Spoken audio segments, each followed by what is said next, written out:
All right, next we have a perfect square trinomial. So a trinomial is a perfect square trinomial if the first and last terms are a squared and b squared, and the middle term is double the product of a and b. Okay. So if you remember that when we multiply a plus b squared, that equals a squared plus 2ab plus b squared, right? And remember that comes from FOILing this out. So if we multiply a plus b times itself, then we get a squared plus ab plus b squared.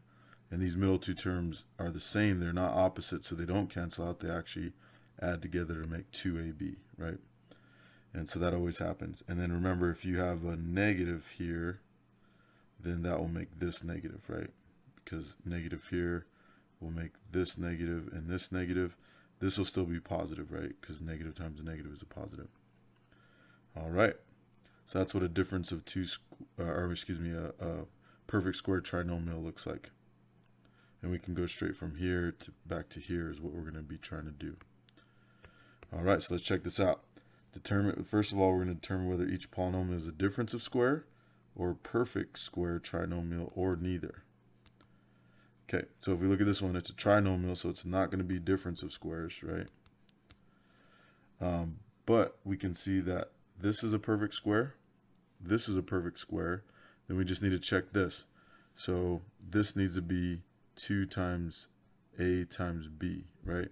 And remember, a is the square root of x squared, which is x. B is the square root of 49, which is 7. So 2 times x times 7 is 14x, so that works. Okay, so this is a perfect square trinomial.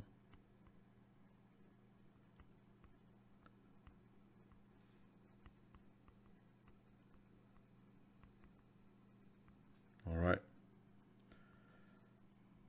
Okay, here we have a difference of 2, and these are both perfect squares, right? So it's a difference of 2 squares.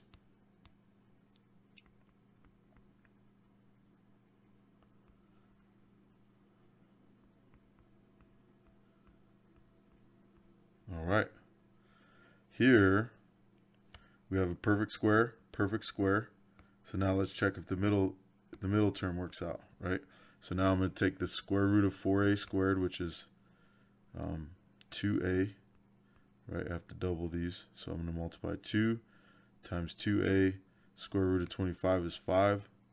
So if I multiply these together, I get 20a, which is not the same as 24, right? And so that means this one doesn't work. So it's neither. Or neither, depending on how you pronounce it. All right, one more, 16. What do you think? So both perfect squares, right? And if we do 2 times the square root of this, we get 2 times 3y. Square root of 16 is 4, right? If we multiply those together, we get 24y, but there's something wrong with this picture. Anybody see it? This sign right here, right? In order for this to be a perfect square trinomial, this has to be positive, okay? And if you remember why, it's because whenever you square this, these signs will be the same, right? And so when you multiply b times b, you get positive b squared. Even when you multiply negative b by negative b, you get positive b squared, right? So the b squared term should always be positive. So that's why this one is neither.